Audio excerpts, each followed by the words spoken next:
다음 주 대선을 치르고 새 대통령이 선출되고 나면 아마도 누가 안 불러주나 하는 사람들이 있을 거예요. 또 누가 불러주느냐에 따라서 귀찮게 또 누구야 라는 부름도 있겠지만 정말이십니까? 감사합니다 하는 부름도 있을 겁니다. 그런데 여러분은 누구의 부름을 받고 싶으신가요? 누구의 부름을 받아 살고 계십니까? 그런 것 없이 그냥 내가 알아서 살고 있습니까? 오늘 말씀은 하나님이 우리를 부르셨다. 그런데 그 하나님이 어떤 하나님이신지, 그 하나님께서 우리를 어디로 어떻게 부르시고 어떻게 인도하시는지, 그래서 지금 고난 중에 있는 우리 그리스도인들은 어떤 마음으로 살아야 하는가를 말씀해 주십니다. 이런 질문을 생각하면서 다시 한번 본문을 읽어볼까요? 시작. 모든 은혜의 하나님 곧 그리스도 안에서 너희를 부르사 자기의 영원한 영광에 들어가게 하신 이가 잠깐 고난을 당한 너희를 친히 온전하게 하시며 굳건하게 하시며 강하게 하시며 털을 견고하게 하시리라. 권능이 세세 무궁하도록 그에게 있을지어다. 아멘. 이 한글 성경에는 보이지 않지만 모든 은혜의 하나님이 바로 앞에 접속사 대, 그러나, 그런데, 혹시 또는 그리고라고 번역할 수 있는 접속사가 있어요. 이 본문 바로 앞에 있었던 말씀은 근신하라 깨어라 너희 대적 마귀가 우는 사자같이 두루 다니며 삼킬자를 찾는다. 그러니까 믿음을 굳건하게 해서 그 마귀를 대적하라. 왜냐하면 세상에 있는 너희 형제들도 지금 동일한 고난을 당하고 있는 것을 알기 때문이다. 우는 사자같이 삼키려고 덤비는 마귀를 대적해야 하기 때문에 고난도 있겠지만 그 상황에도 성도가 힘있게 살아야 될 이유가 있다. 이것을 말씀해 주기 위해서 사탄의 공격이 있지만 그러나 모든 은혜의 하나님이라고 하면서 그 하나님은 잠깐 고난당하는 우리가 직면하는 모든 상황에 충분한 은혜를 공급해 줄 수 있는 모든 은혜의 하나님이라 라고 말씀하는 겁니다. 사랑하는 성도 여러분, 우리의 진정한 소망과 위로는 이 하나님이 누구신지를 아는 것에 있습니다.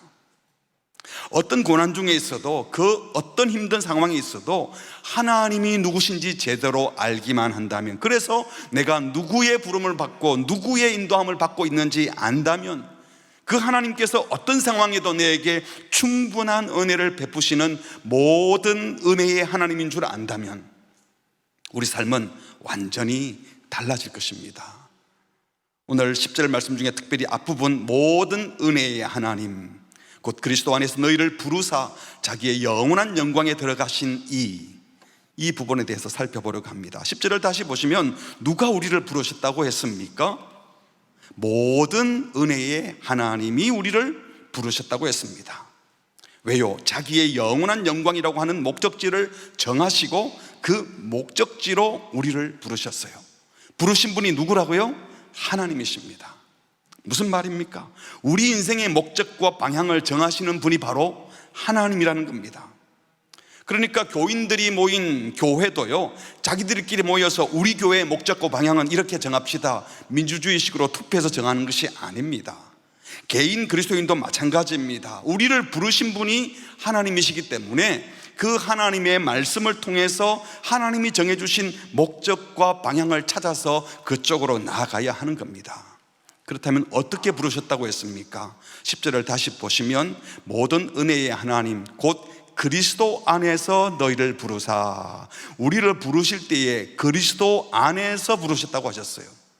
그리스도인들은 처음 부름을 받을 때부터 그리스도 안에서 부름을 받았고, 또 최종 목적지에 도달할 때도 그리스도 안에서 그리스도와 함께 그 영광을 누리게 될 것이고, 그러니 당연히 영광에 이르는 그 과정에서도 그리스도 안에서 그리스도와 함께 고난에도 동참하고 마지막 영광에도 이를 거라고 말씀하는 겁니다. 그래서 사도 바울은 서신서 곳곳에서 우리가 그리스도와 연합한 자라는 의미에서 그리스도 안에서 엔토크리스토스, 엔토크리스토, 그리스도 안에서라는 말을 굉장히 많이 반복하여 말씀했습니다. 그래서 우리가 성자 예수 그리스도를 통하여 예수님처럼, 예수님이 하나님의 아들이잖아요. 우리도 하나님의 자녀가 똑같이 되었기 때문에 아들 대신 그리스도와 함께 우리도 하나님의 아들로 똑같은 상속자가 되었다라고 하면서 이렇게 말했습니다. 로마서 8장 17절, 자녀이면 또한 상속자. 당연히 아들은 상속자니까.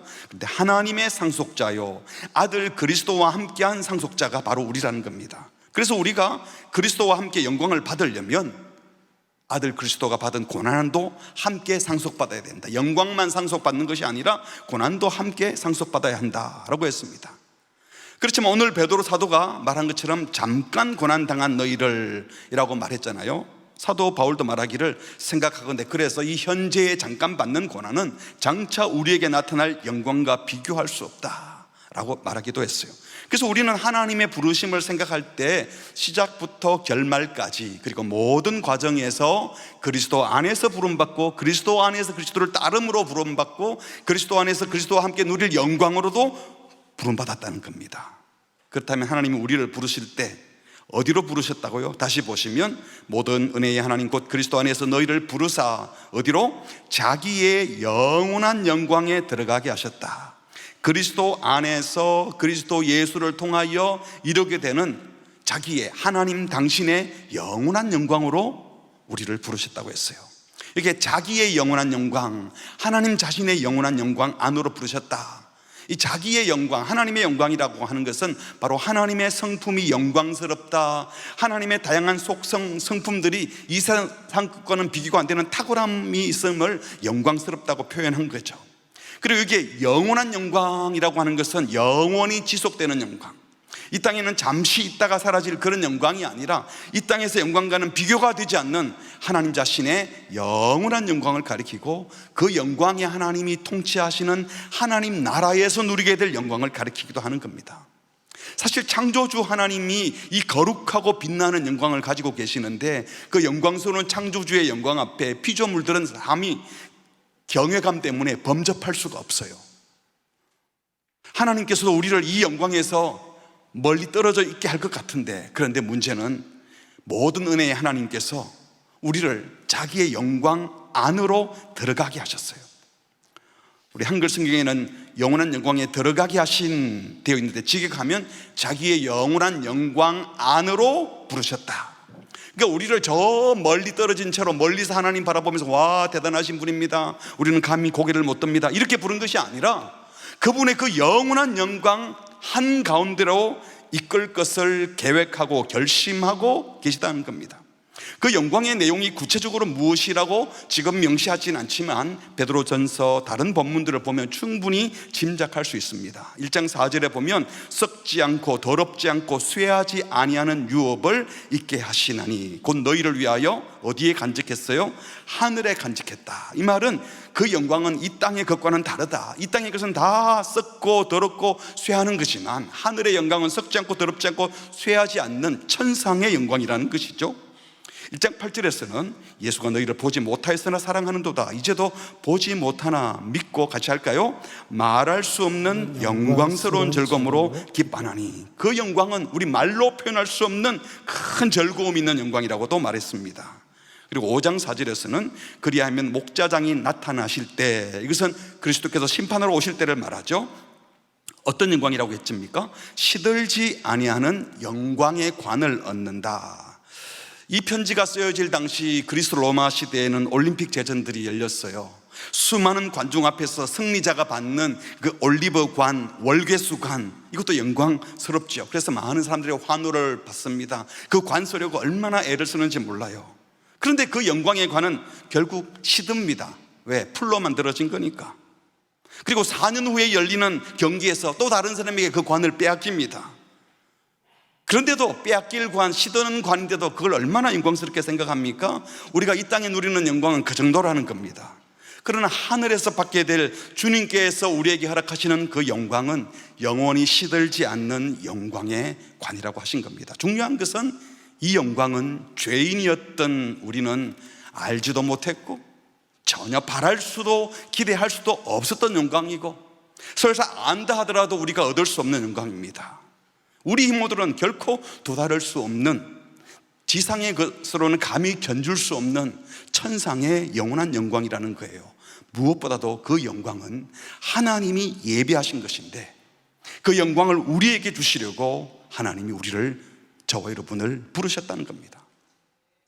그런데 우리가 바로 이 영원한 영광으로 초대받은 자요, 예수 그리스도와 함께 영원한 영광을 누리도록 영원한 그 영광 속으로, 안으로 부름받았다는 거예요. 지금 그리스도 안에 있는 자라면, 지금 예수 믿고 예수님과 연합한 자라면, 지금 우리는 이미 그리스도와 함께 그 영광을 소유한 자이고 장차 그 놀라운 영광을 누리게 될 줄 믿습니다.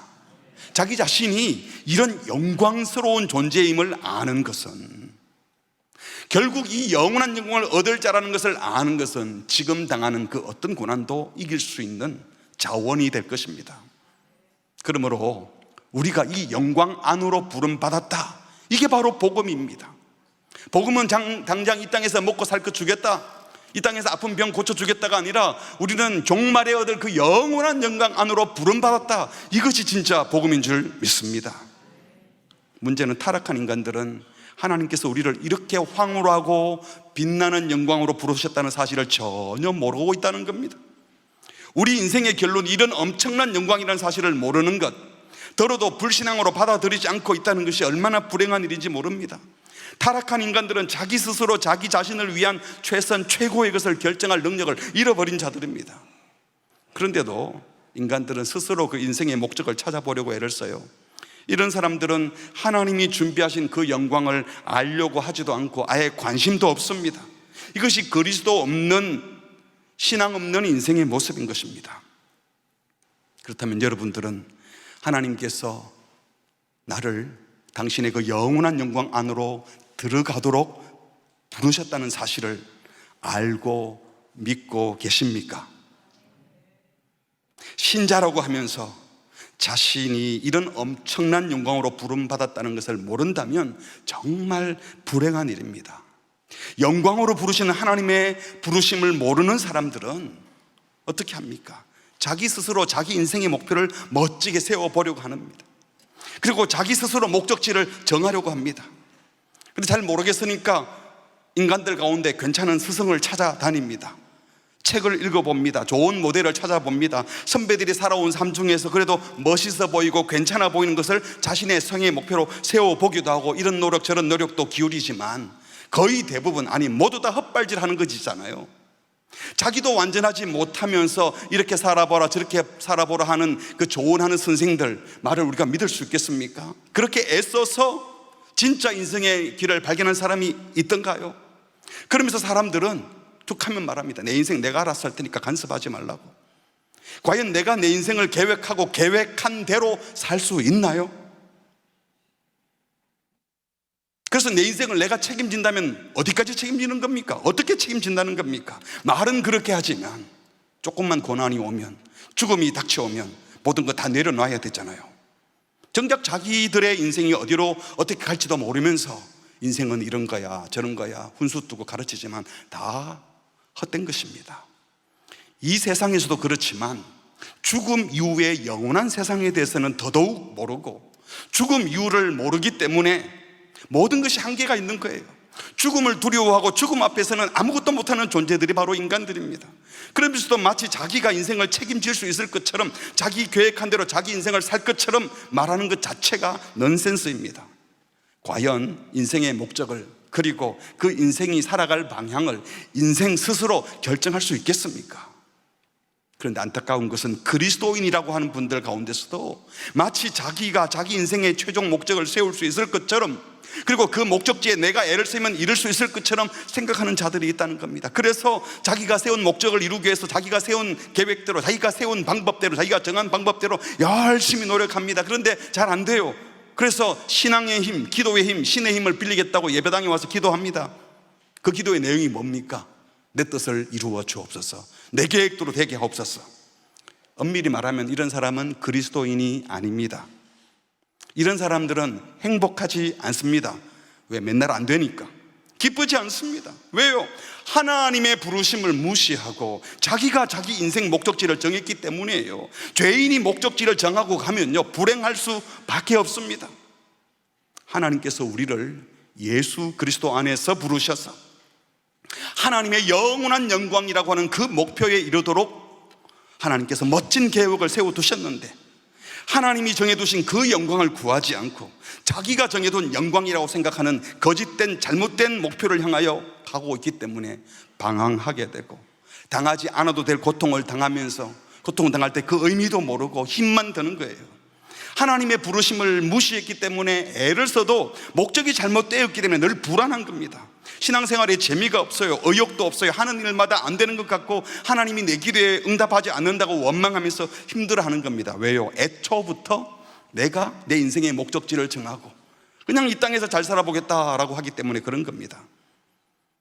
그래서 신자의 삶이라고 하는 것은요, 하나님의 영원한 영광으로 부름받은 자로서 그 영광을 향해 오늘을 살아가는 편안한 과정이 아니라 고된 과정이라고 할 수 있어요. 왜냐하면 우리 주변을 돌아보면 온통 영원한 영광에는 관심이 없거든요. 거의 대부분의 사람들이 몸이 살아있는 동안 죽을 때까지, 죽기 전까지 어떻게든 안 아프고 평안하게 욕 많이 먹지 않고 그냥 즐겁게 잘 살까, 요 생각만 하고 있잖아요. 그런 세상 속에서 우리 그리스도인들은 뭐라고 말합니까? 이 땅의 영광은 일시적인 것이에요. 영원한 영광이 있어요. 나만을 위해 사는 인생은 주님 뜻이 아니에요. 주님의 말씀에 순종해서 사랑과 용서, 공평과 정의, 자부와 긍휼을 베풀면서 주님의 몸된 교회를 이루어야 돼요. 하나님 나라를 이루어야 돼요. 공동체를 이루어야 돼요. 함께 살아야 돼요. 그러려면 예수님이 보여주신 대로 예수님이 가신 십자가의 길, 고난의 길을 가는 것 외에는 답이 없어요. 그리스도와 함께 고난에 동참할 때 그리스도와 함께 영광에도 이르게 되는 거예요. 저는 그 길을 갈 거예요 라고 말하면서 이 땅에서 누리지 못해도, 심지어 손해보고 고난을 받아도 그날의 영원한 영광을 꿈꾸며 살아가는 것이 쉽겠습니까? 아무도 그렇게 안 사는데. 그래서 교회가 필요하고 믿음의 식구들이 필요한 것 아닙니까? 오늘 저와 여러분은 하나님께서 그리스도 안에서 준비하신 그 영원한 영광을 목적하며 살고 있으니 얼마나 감사한지 모릅니다. 옆에 계신 우리 지체들이 그런 분인 줄 알면 감사하고 귀히 여기시기 바랍니다. 우리가 이런 목적을 가질 수 있게 된 것은 우리가 한 일이 아니죠. 만일 우리가 우리 뜻대로 했다면요, 절대로 예수님 안에 있는 영원한 영광을 관심도 두지 않았고 사모하지도 않았고, 그러니 그 영광에 이르지도 못했을 거예요. 사도 바울이 그렇게 말했지 않았습니까? 모든 사람이 죄를 범하여서 그 하나님의 영광에 이르지 못했다. 우리 스스로는 아무도 예수 그리스도 안에 있는 하나님의 영광에 이르지 못하는 것은 물론 그 영광에 대한 관심 자체가 없었어요. 꿈꾸지도 않아요. 그래서 에베소에서는 이런 사람을 뭐라고 표현했습니까? 허물과 죄로 죽은 존재다. 전적으로 타락했다, 전적으로 부패했다. 이 말은 도덕성도 하나도 없고 옳고 그름도 하나도 구별 못한다는 게 아니에요. 어느 정도 지혜가 있어서 이건 나쁘고 이건 좋은 거 다 알지만 하나님이 우리를 부르신 그 부름, 그 영원한 영광에 대한 관심이 없다는 겁니다.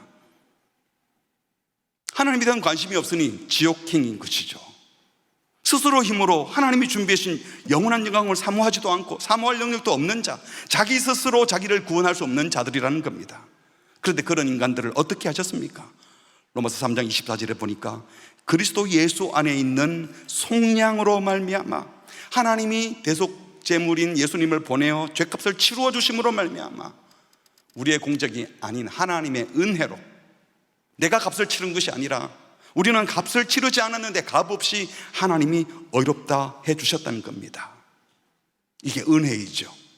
오직 하나님이 은혜로 불러주셨기에 복음의 말씀을 들을 수 있었고, 들었는데 그것이 믿어진 것입니다.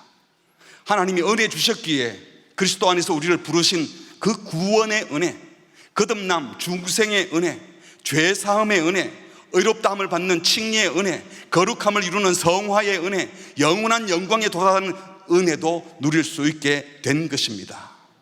그러므로 우리 그리스도인들이 자기를 부르신 하나님이 정하신 그 영원한 영광의 목적을 내 인생의 목적으로 받아들이고 이 땅의 영광이 아닌 그날의 영광, 그 영원한 영광에 주목하며 오늘을 살아가는 것, 힘든 일이지만, 고된 일이지만 너무나 복된 일이고 중요한 일인 줄 믿습니다.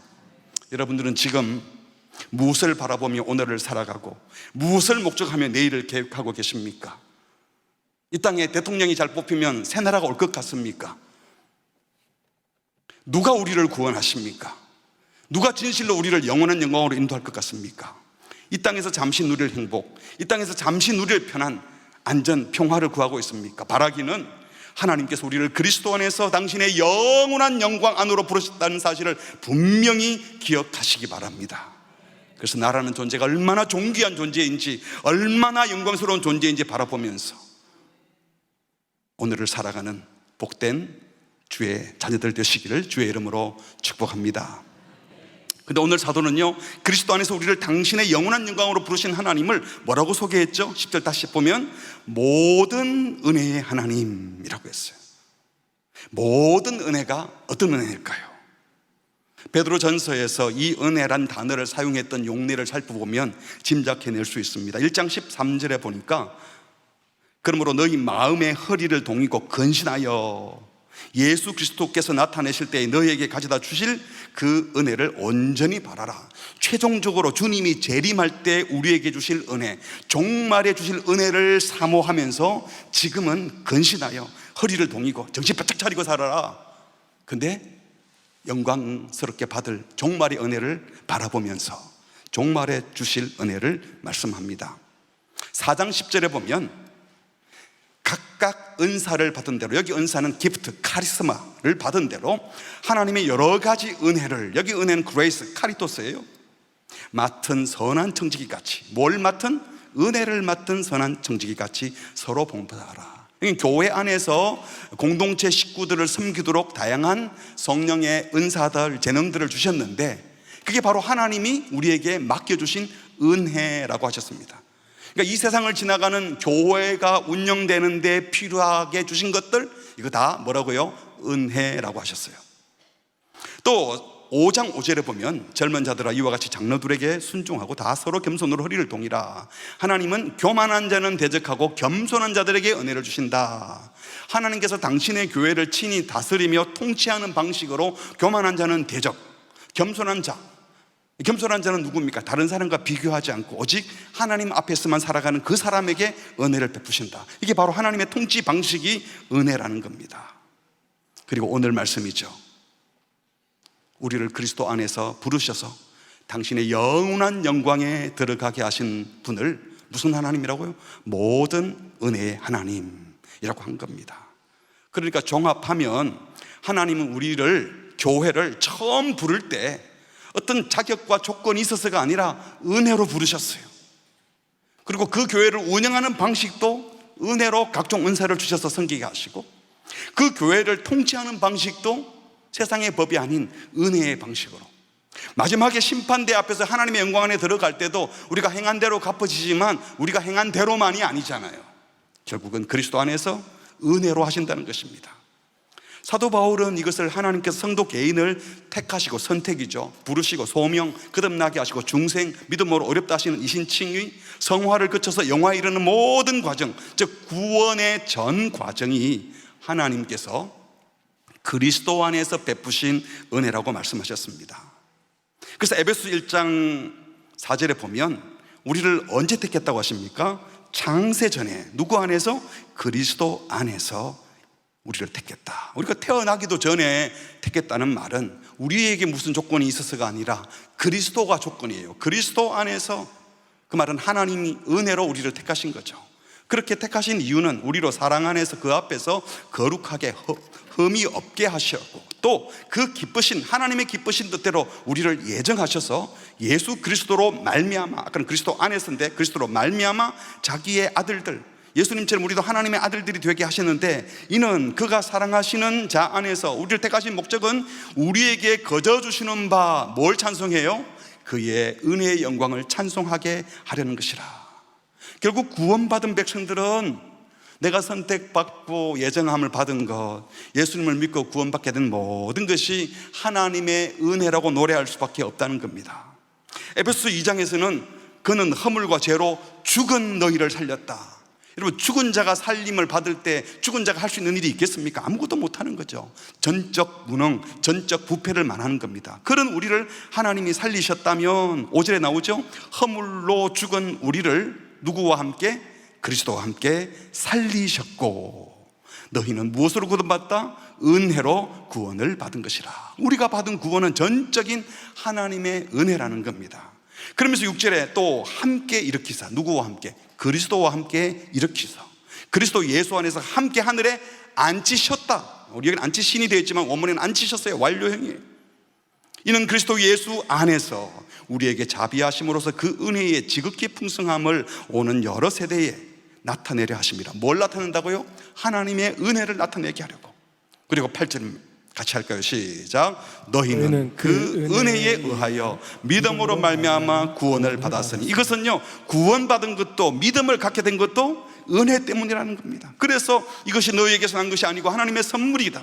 행위에서 난 것이 아니니 우리는 자랑할 것이 아무것도 없다. 왜? 다 하나님의 은혜이기 때문에. 로마서 8장 26절에서는 이렇게 말합니다. 하나님이 미리 아신 자, 예지, 또한 그 아들의 형상을 본받게 하여 미리 정하셨으니, 예정. 그렇게 하신 이유는 그로 많은 형제 중에서 맏아들이 되게 하려 하심이라. 예수님이 장자가 되고 우리는 그 동생이 되어서 예수님 닮은 형제 되게 하려고 우리를 예정하셨다. 이렇게 미리 정하신 그들을 또한 부르시고, 소명이죠, 부르신 그들을 또한 의롭다 하시고 칭의죠, 그리고 성화를 굳혀서 또한 영화롭게 하셨느니라. 여기 잘 보니까 영화롭게 하실 것이다가 아니고 뭐라고요? 영화롭게 하셨느니라. 아까도 보좌에 앉히셨다 그랬어요. 나중에 보좌에 앉을 건데 그리스도와 함께 이미 보좌에 앉힌 바 되었다고 말씀하십니다. 미래의 일이 마치 지금 된 것으로 선언하는 거예요. 이렇게 모든 순간순간이 하나님의 주권적인 사랑으로, 다시 말하면 일방적인 은혜로 부르시고 인도하시고 영광에 이르게 하신다면, 하나님이 이렇게 처음부터 끝까지 다 계획한 구원의 계획 안에 그 관계를 감히 누가 끊을 수 있겠느냐 하면서 이어지는 말씀, 8장 35절. 누가 우리를 그리스도의 사랑에서 끊으리요? 공고나 박해나 기근이나 적신이나 위험이나 칼이라. 그 어떤 것도 끊을 수 없다. 기록된 머리가 종일 주를 위하여 죽임을 당하게 되며 도살당할 양같이 여김을 받았나이다. 함과 같은 일이 벌어져도 그 사랑 아무도 못 끊는다. 이 모든 일에 우리를 사랑하시는 이로 말미암아 우리는 넉넉히 이길 것이다. 38절 39절 같이 고백할까요? 시작. 내가 확신하노니 사망이나 생명이나 천사들이나 권세자들이나 현재일이나 장래일이나 능력이나 높음이나 깊음이나 다른 어떤 피조물이라도 우리를 우리 주 그리스도 예수 안에 있는 하나님의 사랑에서 끊을 수 없으리라. 믿으십니까? 아멘. 주님의 선택도 은혜, 부르심도 은혜, 믿음을 주신 것도 은혜, 칭의로 의롭다 하신 것도 은혜, 고난을 통하여 우리를 빚어가는 성화의 과정도 은혜이고 최종 영광에 이르게 하는 것도 다 하나님의 은혜이기 때문에 이 은혜 안에 있는 우리를 그 누구도 하나님과의 관계에서 끊게 못한다는 것입니다. 그래서 오늘 사도 베드로도 똑같이 모든 은혜의 하나님이라고 한 거예요. 그러므로 신자의 삶은 시작도 은혜고 과정도 은혜이고 결말로 은혜로 이루어지는 것을 믿습니다. 1장 4절에 썩고 더럽고 쇠할 것으로 가득한 이 허무한 세상에 있던 우리를 부르셔서 썩지 않고 더럽지 않고 쇠하지 않는 하늘 유업 주시려고, 3절에 보니까 그리스도 안에서 그리스도의 죽음과 부활을 통해서 우리를 거듭나게 하셔서 뭘 주시려고요? 산 소망을 주시려고 우리를 부르신 겁니다. 그리고 오늘 말씀 5장 10절 말씀대로 하나님 우리를 이렇게 부르셨을 뿐만 아니라 어디로 들어가게 하십니까? 영원한 영광의 영광 안으로 들어가게 하십니다. 부름받은 이후 우리의 삶이 좀 온전해지면 영광 안으로 들여보내겠다. 내가 불렀으니까 이제 자격을 갖추면 영광 안으로 들려보내겠다. 이렇게 말씀하신 것이 아니라 처음부터 그 영광에 들어가도록 작정을 하고 우리를 부르신 줄 믿습니다. 그래서 잠깐 고난을 당한 우리를 하나님이 친히 어떻게 하셔요? 온전하게 하시고 굳건하게 하시고 강하게 하시며 털을 견고하게 하셔서 그 최종 구원에 이르게 하실 것입니다. 이 말씀은 다음 주에 또 자세하게 보도록 하고요. 다시 말해서 부르심으로 시작하여 지키시고 인도하심의 과정을 거쳐서 영원한 영광의 목적에 이를 때까지 그 모든 과정이 뭐라고요? 은혜라는 겁니다. 그래서 모든 은혜의 하나님이라고 한 것입니다. 부르신 주체도 하나님이시고 영광의 목적지를 정하신 분도 하나님이십니다. 내가 불렀으니까 목적지는 네가 정해라고 하지 않으셨어요. 부르시면서 영원한 영광의 목적지도 정해주셨어요. 내가 불렀고 목적지도 정해졌으니까 그 가운데 살면 네가 알아서 열심히 살아봐라 하고 내버려 두지 않으시고 그 영원한 영광의 목적지에 이르는 과정에도 친히 온전하게 하시고 굳건하게 하시고 강하게 하시고 틀을 견고하게 하겠다고 약속하셨습니다. 그래서 모든 은혜의 하나님이라고 하는 겁니다. 이게 얼마나 감사한 일입니까? 하나님의 부르심을 알고 믿는 것 정말 감사한 일입니다. 하나님의 인도하심을 안다는 것 든든한 일입니다. 영원한 영광의 목적지가 정해두셨다는 것 가슴 벅찬 일입니다. 그래서 저와 여러분 한 사람 한 사람 소중한 존귀한 존재인 줄 믿습니다. 그래서 우리는 이 하나님을 찬양하지 않을 수 없고 우리 곁에 있는 다른 믿음의 형제들을 소중히 여기지 않을 수 없는 겁니다. 옆 사람과 이렇게 인사할까요? 소중한 당신을 축복합니다. 한 번 더 존귀한 당신을 축복합니다. 아멘. 말씀을 맺겠습니다. 혹시 영광의 목적지를 왜 당신이 정합니까? 내가 정하려고 했는데 왜 당신이 다 정해놓고 이리 가라 저라 가라 하십니까? 내가 알아서 할 텐데. 알아서 하라 하지 않으시고 처음부터 끝까지 다 간섭하셔서 여러분 기분 나쁜가요? 다른 사람이 간섭하면 기분 나쁘지만 하나님께서 이렇게 계획하셨다면 이것은 간섭이 아니라 하나님의 세밀한 사랑이요, 이걸 우리는 하나님의 섭리라고 말하는 겁니다. 하나님의 주권적인 사랑이라고 말하는 겁니다. 하나님이 주권적으로 우리를 사랑하시고 우리 인생을 위해 계획 세운 것에 대해서 주님을 찬양하시기를 바랍니다. 저와 여러분은 하나님의 부름을 받은 자입니다. 그 영원한 영광 안으로 들어가도록 최종 승리를 확정 지어놓고 사는 자들이에요. 여러분 자신을 소중히 여기십시오. 혹시 지금 연봉이 남들보다 적고 이 세상의 기준으로 비교했을 때 부족한 것이 너무 많다고 해서 내 몸이 아프고 병들어서 이제는 아무것도 못할 것 같다고 해서 나는 아무것도 아니야 라고 하는 것은 이 세상 기준으로 보는 거예요. 그러나 우리는 마지막에 얻을 영원한 영광 안으로 이미 부름을 받은 존재, 최종 승리를 알고 있다면 우리는 지금 나의 어떤 삶도 소중히 여길 수 있고 귀히 여길 수 있고 어떤 고난이 있더라도 최종 목적지가 정해져 있기에 넉넉하게 살아갈 수 있는 겁니다. 나뿐만 아니라 옆에 있는 믿음의 식구들, 그 방향을 정하고 가는 분들을 격려하고 축복하고 처음부터 끝까지 은혜로 함께 하시는 그 주님을 찬양하며 살아가는 우리 믿음의 식구들 되시기를 주의 이름으로 축복합니다. 아멘.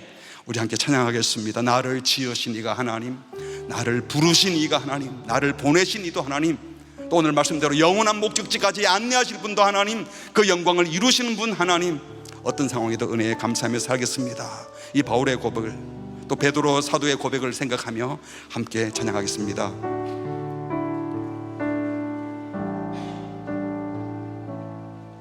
나를 지으신 이가 하나님,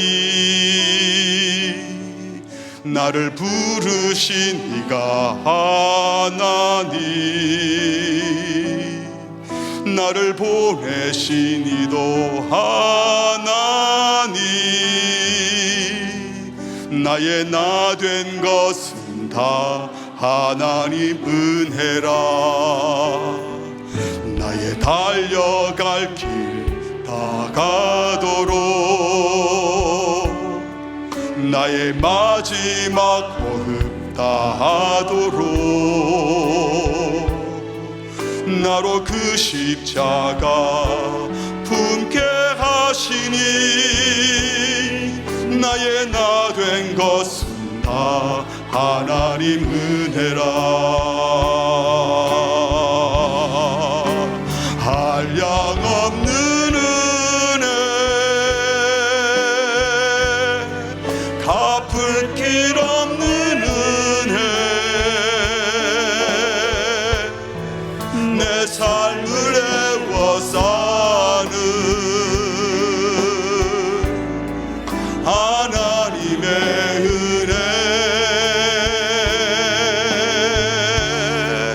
나 주저함 없이 그 땅을 밟음도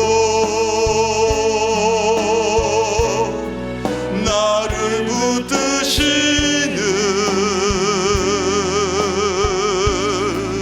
하나님의 은혜, 한량없는 은혜, 한량없는 은혜, 갚을 길 없는 은혜, 내 삶을 애워 사는 하나님의 은혜. 나 주저함 없이 그 땅을 밟음도 나를 붙드시는 하나님의 은혜, 한량없는 은혜, 한량없는 은혜, 갚을 길 없는 은혜, 내 삶을 애워 사는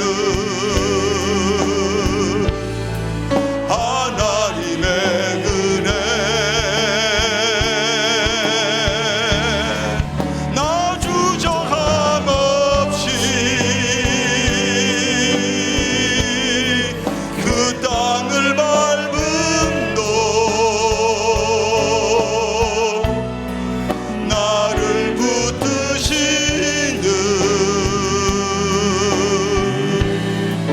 하나님의 은혜.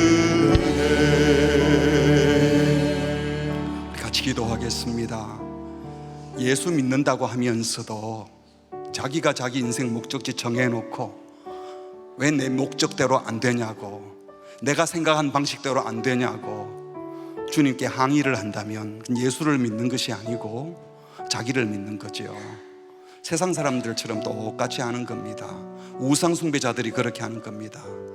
우리는 내가 계획한 인생 잘 살기 위해서 주님의 도움을 구하는 자가 아니라 하나님이 우리를 그 영원한 영광의 목적지로 이미 그 영광 안으로 부르셨다는 사실을 믿고 그리스도 안에서 은혜를 받을 때, 용서를 받을 때 이제 그 방식으로 살겠다고 결단하면서 시작한 겁니다.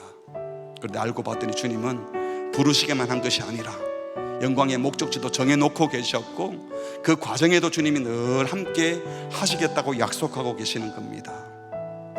혹시 우리 가운데 신앙생활 하면서 아직도 내 목적대로 살려고 하다가 힘들고 지치고 어려운 분이 계시다면 오늘 이 시간 주님이 정해둔 그 목적지를 향해 가겠다고 결단하고 고백합시다. 또 우리 주변에 열심히 사는 것 같은데 지쳐있는 분들 계실 거예요. 하나님 그들에게도 우리가 어떻게 부름받은 존재인지, 어디로 부름받은 존재인지 알 수 있도록 영원한 영광 안으로 부름받은 모든 은혜의 하나님을 만나게 해달라고, 우리 자녀들도 이 믿음을 갖고 살게 해달라고, 우리 교회 공동체도 우리끼리 정해진 목적지를 향해 가는 것이 아니라 주님이 부르신 그 부름의 목적을 향해 나가는 교회가 되게 하여 주시옵소서. 특별히 이 나라도 마찬가지입니다. 우리 대한민국을 다스리는 분은 하나님이시지 일개 대통령이 아니지요.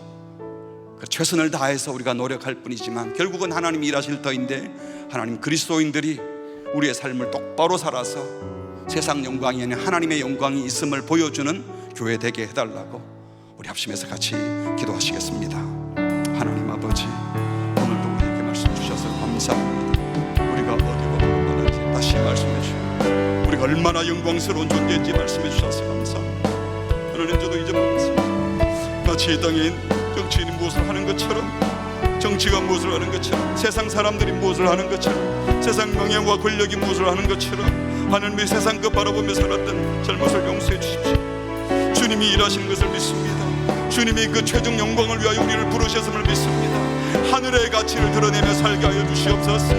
하나님, 그리스도와 함께 부름받은 자로 그리스도와 함께 영광의 목적지에 이를 것을 알고 그리스도와 함께 그 과정을 살게 하여 주시고 성화와 영화에 이르는 그 모든 순간순간 하나님의 은혜 안에서 그리스도 안에서 그리스도와 연합하여 그리스도와 함께 살아가는 자 되게 하여 주시옵소서. 하나님, 우리의 부름을 기억하여 조금도 흩어짐 없이 우리의 부름을 확인하며 믿음으로 살게 하시고 영광의 목적지를 향하여 날려나가는 우리 모두 되게 하여 주시옵소서. 하나님 아버지, 오늘 우리 성도들 가운데 힘을 잃었거나 나약했습니다. 우리의 존재를 확인하고 우리가 얼마나 영광스러운 존재인지 다시 확인하고 그 걸음을 걸어갈 수 있도록 주여 은혜를 베풀어 주시옵소서. 주님이 일하여 주시옵소서. 주님이 역사하여 주시옵소서. 주의 사랑을 더 분명히 알게 하여 주시옵소서. 은혜 안에 머물게 하여 주시옵소서.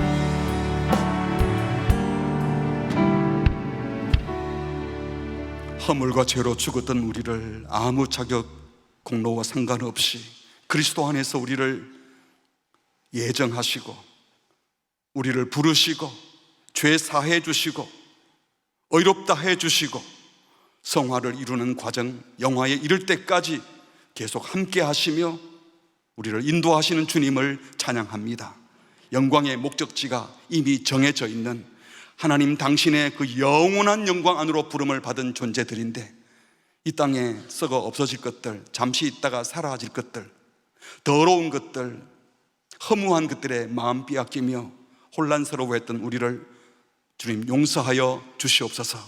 정신을 바짝 차리고 우리의 신분이 무엇인지, 우리의 소속이 어딘지, 우리의 최종 결말이 무엇인지, 지금 누구와 함께 살고 있고 누구의 인도함을 받고 있는지 분명히 알아 세상 것들에 휘둘리지 아니하고 그리스도 안에서 참된 영광을 위하여 멋지게 살아가는 복된 성도들 되게 하여 주시옵소서.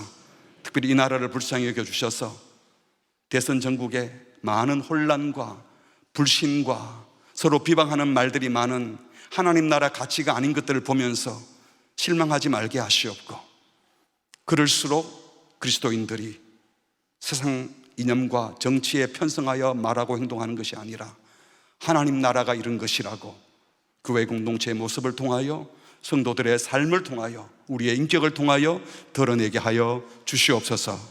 예수님의 이름으로 기도합니다. 아멘.